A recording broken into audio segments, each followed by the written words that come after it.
Tamil news சேனலில் உங்களது பொருட்களை வெறும் 500 ரூபாயில் விளம்பரம் செய்ய வேண்டுமா? தொடர்புக்கு 7809422275 தொடர்பு கொள்ளுங்கள். எடப்பாடியோட ஈகோவை தொட்டு பார்த்துட்டாரு யாரு? செங்கோட்டையன். இந்த கட்சியை விட்டு நீக்காம என்ன இருக்கிறாரு, இல்ல பொறுப்பு இல்ல ஏதோ ஒண்ணு பண்ணிருக்கணும்னு அவரு துடிக்குது எடப்பாடிக்கு. ஓரளவுக்கு பொறுமையா இருக்கும் பிஜேபி. இல்லைன்னா ஒரு நாள் அவரை அப்புறப்படுத்திட்டு பிஜேபி கண்டிப்பா 2026 தேர்தலில் எடப்பாடி இல்லாத அதிமுகவுடன் பிஜேபி கூட்டணி. எடப்பாடி முதல்வர் ஆக்கிறதுக்கு விஜய் கட்சி ஆரம்பிக்கல, அவர் முதல்வர் ஆகிறதுக்கு தான் அவர் கட்சி ஆரம்பிச்சிருக்கு.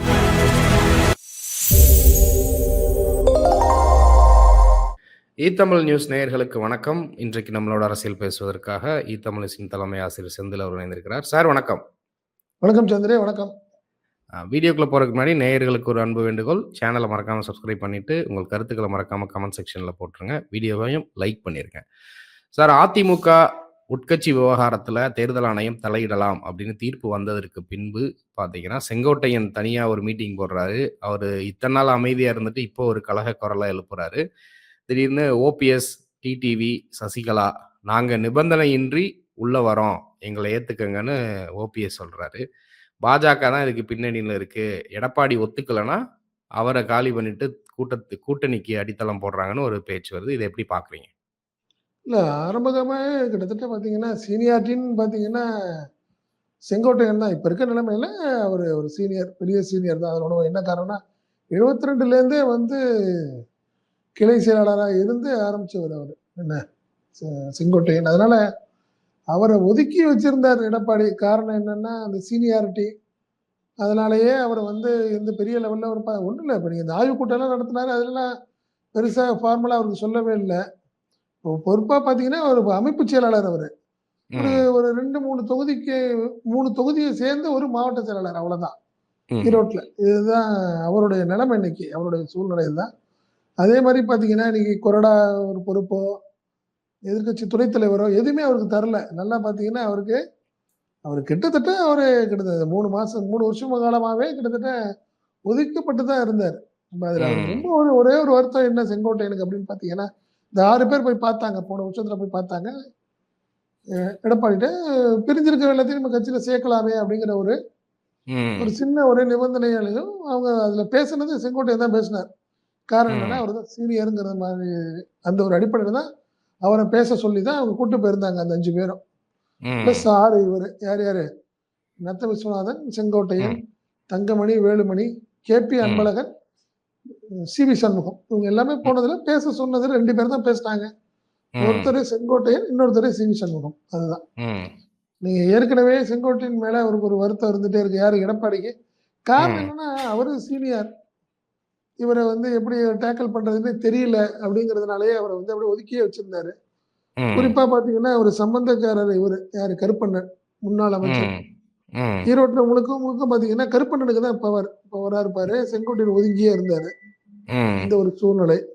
இந்த சமீபத்துல கூட என்ன பண்ணாங்கன்னா, செங்கோட்டையன் மாவட்டம் இருந்தது, அந்த செங்கோட்டையன் மாவட்டத்துல சின்னசாமின்னு ஒருத்தர், அதாவது செங்கோட்டையனுக்கு ஜஸ்ட் ஆப்போசிட் அவருக்கு அவர் பையனுக்கும் பதவியை கொடுக்குறாரு. யாரு? எடப்பாடி. இதெல்லாம் ஒரு பெரிய வருத்தத்துல இருந்தாரு. இந்த நிலையில தான் இப்ப என்ன அத்திக்கடவு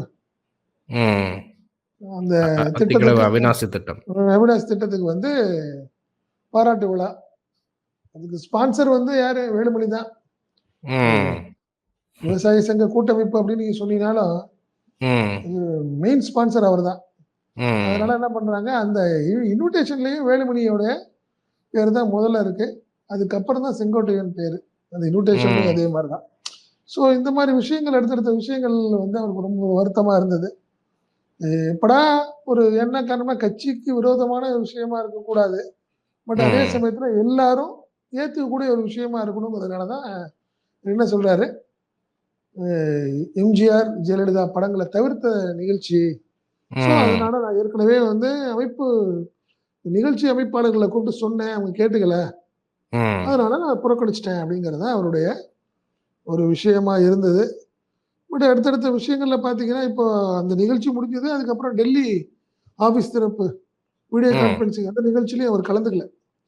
அப்படின்னு என்ன சொல்றாங்கன்னா, அந்த நிகழ்ச்சிக்கு அவர் கூப்பிடலங்கிறாங்க. ம். ஆமா. இப்ப இதுல என்ன நம்ம பார்க்க வேண்டிய விஷயம்னா, இதுல எடப்பாடியோட ஈகோவ தொட்டு பார்த்துட்டாரு. யாரு? செங்கோட்டையன். செங்கோட்டையன். இந்த கட்சிய விட்டு நீக்காம இன்னும் இருக்கிறாரு. இல்ல பொறுப்பு இல்ல ஏதோ ஒண்ணு பண்ணியிருக்கணும்னு அவரு துடிக்குது எடப்பாடிக்கு.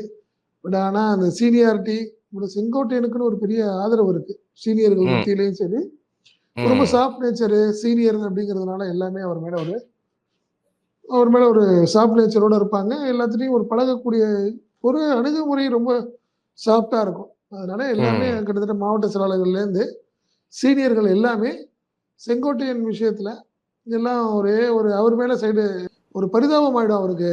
அவர் மேல நடவடிக்கை எடுத்தாருன்னா கண்டிப்பா அது தப்பா போயிடும் அப்படிங்கிறது ம். எடப்பாடிக்கு நல்லா தெரியும். அதனால தான் அவரு இதுவரைக்கும் எதுவும் செய்யாம இருக்காரு. இன்னொருத்தர் என்ன சொல்றாங்கன்னா, வேலுமணியே போய் வேண்டாம் நடவடிக்கை எடுத்தா அது வேற மாரி ஆயிரும் கொங்குல. வேண்டான்னு ம். வேலுமணியே அது ஃபுல் ஸ்டாப் வச்சிருக்கிறதா ஒரு தகவல் நம்மளுக்கு கிடைச்சுச்சு. கண்டிப்பா சார். இப்போ ஓபிஎஸ், சசிகலா, டிடிவி அப்புறம் மற்ற பிரிந்து கிடக்கிற எல்லாருமே இணைந்து நாங்க எந்த நிபந்தனையும் இல்லாம வரோம். அ அ ஒன்றாக இருந்ததா தான் அதிமுகவுக்கு நல்லது. அமித்ஷாவே சொல்லியிருக்காரு. அப்படின்னு ஓபிஎஸ் வந்து பிரஸ் மீட்ல பேசியிருக்கிறாரு. அது இணைப்பதற்கான வாய்ப்புகள் இருக்கா? அது ஓபிஎஸ்னுடைய கருத்து. இத எப்படி பார்க்குறீங்க? இதுல வந்து பிஜேபியுடைய ஒரு பின்புலம் இருக்கிறது நல்லா தெரியுது. காரணம் என்னன்னா, இது தேர்தல் கமிஷன் வந்து ஏன்னா சி.வி. சண்முகத்துடைய பேட்டி நம்ம பார்த்தோம். சி.வி. ம். சண்முகம் என்ன சொல்றாரு? தேர்தல் கமிஷனுக்கு எந்த அதிகாரமும் கிடையாது. ஒரு ம். குமாஸ்தா வேலை தான் அவரு பார்க்கணும். என்ன ம். நாங்க சொல்றாங்களோ, அத நீங்க வந்து ரெக்கார்ட் பண்ணிக்கலாம் அவ்வளோதான் உங்களுக்கு. நான் ஒரு மனு குடுத்தேன்னா, அந்த மனுவ நீ ரெக்கார்ட் பண்ணிக்கணும். அதோட தான் உன்னோட வேலை தானே ஒழிய, நீ இதுல இந்த மனுக்கு நீ முடிவெடுக்கிறதோ, இத பத்தி நீ பேசுறதுக்கோ உனக்கு அதிகாரமே இல்லங்கிற மாரி ஒரு வார்த்தை சொன்னாரு சி.வி. சண்முகம். ம். அதனால பட் அவர் சொல்ற அளவுக்கு அவ்வளோ மோசமா இருக்குமா தேர்தல் கமிஷன்னு தெரியல. காரணம் என்னன்னா, ம். நீங்க அங்கீகரிக்கப்பட்ட தேர்தல் கட்சியில பார்த்தீங்கன்னா, கட்சிகளுக்கு சின்னத்துல யார் கையெழுத்து போடலாம்? அந்த ஃபார்ம்ல யார் கையெழுத்து போடலாங்கிறத தேர்தல் கமிஷன் தான் முடிவெடுக்கும். நீங்க ம். அவங்க பொதுச் செயலாளரா இருந்தா கூட, சப்போஸ் யாராவது அவருக்கு அப்போஸ் பண்ணி, அவர் பொதுச் செயலாளர் இல்ல அப்படின்லாம் சொல்ற சூழ்நிலை வந்தால், அங்க ம். வந்து தேர்தல் கமிஷன் தான் முடிவெடுக்கும். யாரு பொதுச் செயலாளர்? இவர் தான் கையெழுத்து போடலாம். அப்படி பார்க்க தானே உங்களுக்கு வந்து ஒருங்கிணைப்பாளர், இணை ஒருங்கிணைப்பாளர் கையெழுத்து போட்டு ஒரு தேர்தல் நடந்ததே. ம். அதுக்கப்புறம் எடப்பாடிக்கு ஒரு போன முறை ஈரோடு இடைத்தேர்தல் அப்பதானே அதிகாரம் கிடைச்சது. யாருக்கு? எடப்பாடிக்கு. ஸோ ம். இந்த மாரி விஷயங்கள்ல தேர்தல் கமிஷன் தான் அந்த முடிவு. இதே ஒரு சூழ்நிலை வர்றப்போ என்ன ஆகுதுன்னா, ஆட்டோமேட்டிக்கா ஏற்கனவே வழக்கு போட்டிருக்கிறாரு. ஓபிஎஸ் போட்டிருக்காரு. அவர் பையன் ரவீந்திரநாத் போட்டிருக்காரு. ம். இப்போ சசிகலா போட்டிருக்காங்க. ஸோ இந்த வழக்குகள்லாம் அப்படியே இருக்கிறதுனால, அவங்க என்ன சொல்றாங்க, இன்னும் டைம் ஒண்ணும் குறைஞ்சு போல. இத அனுசரிச்சு போனீங்கன்னா, நாங்க அந்த வழக்குகள்லாம் வாபஸ் வாங்கிக்கிறோம். நம்மலாம் ஒண்ணா சேருவோம். அப்படிங்கிறது அவங்களுடைய ஒரு மறைமுகமான ஒரு வேண்டுகோளா இருக்குது. ஸோ ம். இதுக்கெல்லாம் ஒரு காரணம் பிஜேபி தான். பிஜேபி வந்து இப்போ முழு முழுமையான அதிமுகவ உருவாக்கணும் அப்படிங்கிற முடிவு பண்ணிடுச்சு பிஜேபி. அதுல ஒண்ணும் மாற்று கருத்து கிடையாது தான். என்ன நீங்க ஜூலைக்கு கண்டிப்பா. அப்புறம் பாருங்களேன், பெரிய லெவல்ல அவங்க பிஜேபி ஒர்க் பண்ண ஆரம்பிச்சிடும். ஏன்னா அவங்க ம். டெல்லி எலக்ஷன்லாம் முடிஞ்சிருச்சு. என்ன ம். அதனால இனிமே அடுத்து அவங்க ஃபோக்கஸ் 2026 தமிழ்நாடு தேர்தலுக்கான விஷயங்களா தான் இருக்கும். ஸோ அதனால கண்டிப்பா. நீங்க சரியான ஒரு சூழ்நிலை இல்லன்னா, எடப்பாடிக்கு ஒரு மிகப்பெரிய சறுக்கல் இருக்கும். ம். பலமுனை தாக்குதல் அவருக்கு மேல இருக்கும். இது ஒரு வகையில தேர்தல் கமிஷன் ஒரு வகை தாக்குதல் இருக்கும். அதுல மாற்று கருத்து இல்ல சந்திரன். கண்டிப்பா சார். இப்ப கடந்த மாதத்தில பார்த்தீங்கன்னா, ஈரோடு கிழக்கு தேர்தலுக்கு முன்பே எடப்பாடி அவருடைய உறவினர்களுடைய வீட்ல வந்து அமலாக்கத்துறை ரெய்டு வந்தத பார்க்குறோம். அந்த ரைடுக்கும் தீர்ப்பு, இப்போ நடக்கக்கூடிய சில நடவடிக்கைகளுக்கெல்லாம் ஏதாவது சம்மந்தம் இருக்கா? அப்படிங்கிற ஒரு கேள்வியும் வருது. கூட்டணிக்கு பாஜக கூட வரல அதிமுக அப்படின்னா, எடப்பாடி நீக்கப்படுவார். அதற்கு இந்த ரைடெல்லாம் பயன்படுத்தப்படும்னு பேசுறாங்க. இத எப்படி பார்க்குறீங்க? உண்மதான். அதுல ஒண்ணும் மாற்றம் இல்ல. நீங்க பாராளுமன்ற தேர்தல் அப்பயே ஒரு ஃபோர்ஸ் பண்ணி பார்த்தாங்க. எடப்பாடி ஏதோ ம். தப்பிச்சுட்டாரு. காரணம் அவரு என்ன நெனச்சுட்டாரு, பிஜேபி ஃபுல் ஃபிளெட்ஜ்ல வராது. காங்கிரஸ்க்கு தான் வாய்ப்பு அப்படின்னு அப்ப அப்ப இருந்த சூழ்நிலை இருந்தது. அதனால ம். தைரியமா அவரு ஒரு முடிவு எடுத்தாரு. பட் அன்எக்ஸ்பெக்டடா திருப்பி பிஜேபி திருப்பி வந்துடுச்சு. அவர் எதிர்பார்க்கல. இதனால அவருக்கு ஒரு மனசுக்குள்ள ஒரு பயம் இருக்கு. அதனால பல வகையில மிரட்டி பார்க்குறாங்க. என்ன ஒரு காரணத்தினாலே அவர் விஜய விரும்புது. அதிமுக வந்து விஜயோட கூட்டணி வைக்கிறத தான் விரும்புதே ஒழிய, பிஜேபி ஆப்ஷன வந்து அவங்க பெருசா யாரும் விரும்பல. அதுதான் காரணம்.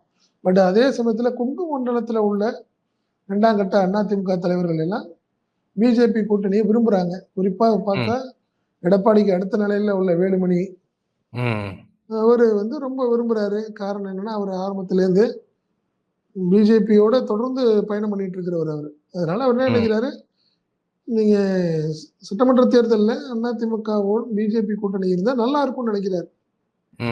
அதுல ஒண்ணும் மாற்றம் இல்லை. அதனால 2ஆம் கட்ட தலைவர்ல முக்கியமான தலைவரான வேலுமணி விரும்புறப்போ எடப்பாடி வேண்டான்னு சொல்ல முடியாது. அதனால அப்படியே சமாளிச்சு பாக்குறாரு எடப்பாடி. ஒரு நிலை ஒரு இதே காலகட்டத்துல வரைக்கும் ஒரு ஒரு அளவுக்கு பொறுமையா இருக்கும் பிஜேபி. இல்லைன்னா ஒரு நாள் அவரை அப்புறப்படுத்திட்டு பிஜேபி அதிமுகவை வேலுமணி கையிலையோ இப்ப செங்கோட்டையன் அவங்க மேல கையில கொடுத்து நீங்க ஓபிஎஸ் டிடிவி எல்லாத்தையும் கொஞ்சம் ஒருங்கிணைச்சு கண்டிப்பா 2026 தேர்தலில் எடப்பாடி இல்லாத அதிமுகவுடன் பிஜேபி கூட்டணி அப்படிங்கிறது தான் கண்டிப்பா நடக்கும். அதுல ஒண்ணு மாற்றம் இல்லை. அதற்கான முயற்சியில தான் பிஜேபி இருக்கும். கண்டிப்பா சார். இப்ப விஜய் வந்து ஒரு 20% வாக்கு வங்கி வச்சிருக்கிறாரு அப்படின்னு பிரசாந்த் கிஷோர் வந்து சமீபத்துல ஒரு இன்ஃபர்மேஷனை லீக் பண்ணிட்டு போனாரு. அதுவே வந்து அதிமுக கூட பார்கெயின் பண்றதுக்கு தான், கூட்டணிக்கு இத்தனை சீட்டுக்காக கணக்கு தான் அப்படிங்கிற மாதிரி ஒரு கருத்து சொல்றாங்க. இப்ப விஜய் என்ன மாதிரியான நிலைப்பாடு எடுப்பாரு? அதிமுக ஒருவேளை எல்லாரும் ஒன்றிணைஞ்சாங்க அப்படின்னா டிஎம்கே கூட்டணிக்கு எதிராக அதிமுக கொஞ்சம் பவர்ஃபுல் ஃபோர்ஸா இருக்கும் அப்படின்னு சொல்லப்படுது. இந்த கணக்குகள்லாம் சாத்தியப்படுமா? அதை எப்படி பாக்குறீங்க? இரண்டாவது முறையா சொல்லிட்டாரு அதிமுக கூட்டணி இல்லைன்னு விஜய். ஏன்னா நம்ம ஆரம்பத்திலே ஒண்ணு சொல்லிட்டு இருக்கோம், எடப்பாடி முதல்வர் ஆக்குறதுக்கு விஜய் கட்சி ஆரம்பிக்கல, அவர் முதல்வர் ஆக்குறதுக்கு தான் அவர் கட்சி ஆரம்பிச்சிருக்காரு. புரியுதுங்களா? அதனால என்னைய பொறுத்த வரைக்கும் என்னுடைய தனிப்பட்ட கருத்து, கண்டிப்பா அதிமுகவோட கூட்டணிக்கான வாய்ப்புகள் மிக மிக குறைவு. நீங்க ஒவ்வொரு ஆப்ஷன் பேசியிருக்கலாம். நீங்க வந்து அதிமுகவோட இருந்தா எப்படி இருக்கும், பிளஸ் ஆர் மைனஸ் எல்லாம் நீங்க ஒரு அரசியல் தலைவர் இந்த கட்சியோட கூட்டணிங்கிறது எப்படி இருக்கும், சாத்தியமா, சரியா இருக்குமா, போட்டி போட்டா அது. பட் அதிமுக தான் லாபம். விஜயோட சேர்ந்தா அதிமுக லாபம். நீங்க திமுக வந்து போட்டு பார்க்கறதுக்கு ஒரு பெரிய ஒரு ஃபோர்ஸ் விஜயா இருக்கும். காரணம் என்ன, யங்ஸ்டர்ஸே இல்லை இன்னைக்கு அதிமுகல. அது ஒரு பெரிய பக்கபலமா இருக்கும் விஜய் கட்சி. பட் விஜய்க்கு எப்படி இருக்கும், அது அவருக்கு கிடைக்கக்கூடிய ஒரு 20-25 சட்டமன்ற தொகுதிகளுக்காக பலிகடாவாக முடியுமா அவரு? நீ நல்லா கடந்த காலங்கள்ல பாருங்களேன், கூட்டணிங்கிறப்ப போற பட்சத்துல ஆரம்பத்துல இருந்து வைகோ, அதுக்கப்புறம் தேமுதிக அவங்களுடைய நிலையெல்லாம் பாருங்க. நீங்க யாரை எதிர்த்து நீங்க ஒரு அரசியல்ல வரீங்க, போர்ஸா வரீங்க, ஒரு ஒரு காலகட்டத்துல நீங்க அவங்களுக்கு எதிரின்னு நினைச்சு நீங்க போய் ஒருத்தரோட கூட்டணி சேர்ந்தீங்கன்னா அவங்க உங்களை சாப்பிடுவாங்க. அதுதான் கடந்த கால தமிழக அரசியல் வரலாறு. அதனால விஜய் வந்து இந்த தேர்தல்ல அவர் என்னைய பொறுத்த வரைக்கும் பிரசாந்த் கிஷோரோட பேசின விஷயங்கள்ல திமுகவுக்கு அடுத்த கட்சியா தவேக உருவாக்குறதுக்கான வாய்ப்புகள் அதிகம். அதுக்கான விஷயங்கள் தான் அவர் இருக்காரு. காரணம் நீங்க அதிமுக கிட்டத்தட்ட நீங்க ஒரு மூழ்கும் கப்பலா இருக்கு. அதுக்கான நல்ல ஆட்கள் எல்லாமே திமுகவுக்கு வர்றதை விட அதிகமா விஜய் கட்சிக்கு போறதுக்கு வாய்ப்பு அதிகம். அதனால அவருக்கு லாபம், அதிக லாபம். ஸோ நீங்க அதிமுகவுக்கு ஒவ்வொரு சரிவும் தாவேக்காக்கு பிளஸ்ஸா போயிட்டு இருக்கும். அதனால இதே சூழ்நிலை போச்சுன்னா கண்டிப்பா அவருக்கு இப்ப இருக்க சூழ்நிலையில 8-10% கண்டிப்பா இருக்கும் விஜய்க்கு. அடுத்தடுத்த விஷயங்கள் அவருடைய சுற்றுப்பயணம் ஸ்ட்ராட்டஜி இப்படி வர்றப்போ ஒரு 15 வர்றப்போ அந்த 15 எப்படி வரும் அவருக்கு அதிகமாகிறதுங்கிறது அதிமுக. இப்பயே நம்ம இன்னைக்கு நம்மளுக்கு வந்து இந்தியா டுடே அண்ட் சி ஓட்டர்ஸ்ல பாத்தீங்கன்னா 23, அதாவது பாராளுமன்ற தேர்தல் அப்ப 23% இருந்தது, 20% ஆயிடுச்சு அதிமுக. அந்த 3% யாருக்கு போகுது, விஜய்க்கு தான் போகும். ஸோ தொடர்ந்து அதே ஒரு சூழ்நிலை தான் வரும். அதனால கூட்டணிக்கான வாய்ப்புகள் இல்லை. பட் அப்படி ஒரு சூழ்நிலையே வந்து அதிமுக ஒரு கட்டமைப்பு. இது காரணம் என்னன்னா, ரொம்ப தொண்டர்கள் ரொம்ப சோர்ந்து இருக்கிறாங்க அதிமுக. நல்ல ஒரு ஸ்ட்ராங்கான கூட்டணி இல்லைன்னா அவங்க எல்லாம் பெரிய லெவல்ல வெக்ஸ் ஆயிடுவாங்க. அதற்காக ஒரு IT wing, ADMK IT wing என்ன பண்ணுது, விஜயோட பேச்சுவார்த்தை நடக்குது, கூட்டணி இருக்கும். பிரசாந்த் ம். கிஷோர் விஜய் பார்த்தாரு, நம்ம எடப்பாடியை போய் பார்த்தாரு அப்படிங்கிற மாதிரி ஒரு ஒரு பிம்பத்தை கட்டமைக்கிறாங்க. ஆக்சுவலா பார்த்தா ம். ஏற்கனவே போன தேர்தல்ல பிரசாந்த் கிஷோர் அவரோட ஒர்க் பண்ணாங்க. யாரு? ம். எடப்பாடி. எடப்பாடியோட இருந்தாரு. ஸோ அதனால ஒரு கர்ட்டசிக்கு ஒரு ஃபோன்ல பேசிட்டு வந்தார்.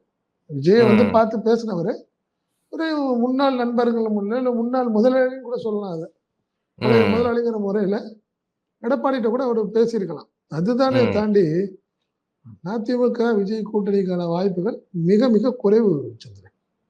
கண்டிப்பா சார். தொடர்ந்து பேசுவோம். தங்கள் கருத்துக்களுக்கு நன்றி.